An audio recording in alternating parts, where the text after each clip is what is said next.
Lavender. In the middle of the first week of Matilda's first term, Miss Honey said to the class, "I have some important news for you, so listen carefully. You too, Matilda. Put that book down for a moment and pay attention." Small, eager faces looked up and listened. "It is the headmistress's custom," Miss Honey went on, "to take over the class for one period each week. She does this with every class in the school, and each class has a fixed day and a fixed time. Ours is always 2 o'clock on Thursday afternoons, immediately after lunch.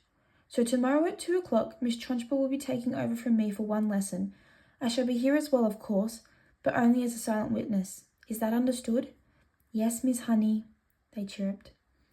"A word of warning to you all," Miss Honey said. "The headmistress is very strict about everything. Make sure your clothes are clean, your faces are clean, and your hands are clean. Speak only when spoken to. When she asks you a question, stand up at once before you answer it. Never argue with her.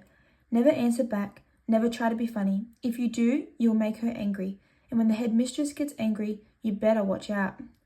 "You can say that again," Lavender murmured. "I am quite sure," Miss Honey said, "that she'll be testing you on what you are meant to have learnt this week, which is your 2 times tables. So I strongly advise you to swat it when you get home tonight. Get your mother or father to hear you on it."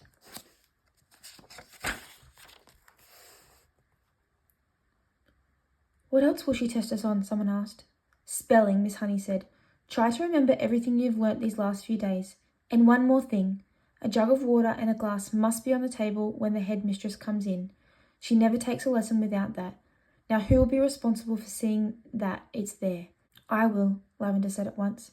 "Very well, Lavender," Miss Honey said. "It will be your job to go to the kitchen and get the jug and fill it with water and put it on the table here with a clean, empty glass just before the lesson starts." "What if the jug's not in the kitchen?" Lavender asked. "There are a dozen headmistress jugs and glasses in the kitchen," Miss Honey said. "They are used all over the school." "I won't forget," Lavender said. "I promise I won't." Already Lavender's scheming mind was going over the possibilities that this water jug job had opened up for her. She admired the older girl Hortensia to distraction for the daring deeds she'd performed in the school. She also admired Matilda, who had sworn her to secrecy about the parrot job she had brought off at home, and also the great hair oil switch which she had bleached her father's hair. It was her turn now to become a heroine, if only she could come up with a brilliant plot. On the way home from school that afternoon, she began to mull over the various possibilities. And when the last gem of brilliance idea hit her, she began to expand on it and lay her plans with the same kind of care the Duke of Wellington had done before the Battle of Waterloo.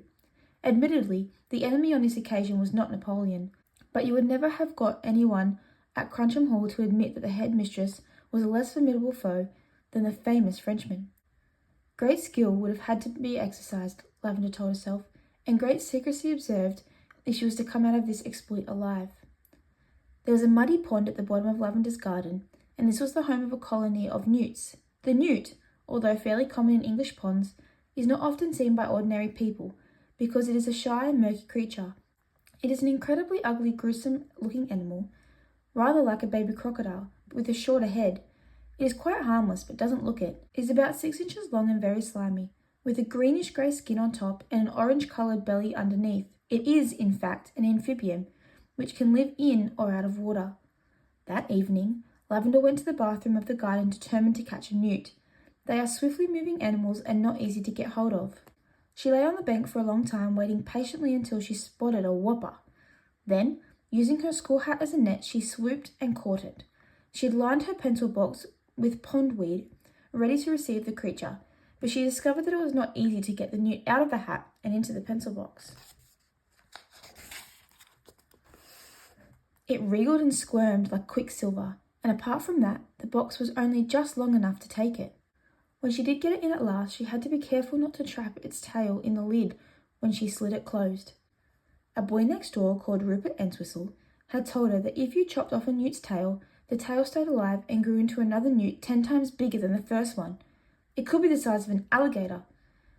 Lavender didn't quite believe that, but she was not prepared to risk it happening. Eventually, she managed to slide the lid of the pencil box right home, and the newt was hers. Then, on second thoughts, she opened the lid just the tiniest fraction so the creature could breathe. The next day, she carried her secret weapon to school in her satchel. She was tingling with excitement. She was longing to tell Matilda about her plan of battle. In fact, she wanted to tell the whole class, but she finally decided to tell nobody. It was better that way because then no one, even when put under the most severe torture, would be able to name her as culprit. Lunchtime came. Today it was sausages and baked beans, Lavender's favourite, but she couldn't eat it. "Are you feeling all right, Lavender?" Miss Honey asked from the head of the table. "I had such a huge breakfast," Lavender said. "I really couldn't eat a thing." Immediately after lunch, she dashed off to the kitchen and found one of Trunchbull's famous jugs. It was a large bulging thing made of blue glazed pottery. Lavender filled it half full of water and carried it, together with a glass, into the kitchen and set it on the teacher's table. The classroom was still empty. Quick as a flash, Lavender got her pencil box from her satchel and slid open the lid just a tiny bit. The newt was lying quite still. With great care, she held the box over the neck of the jug and pulled the lid fully open and tipped the newt in.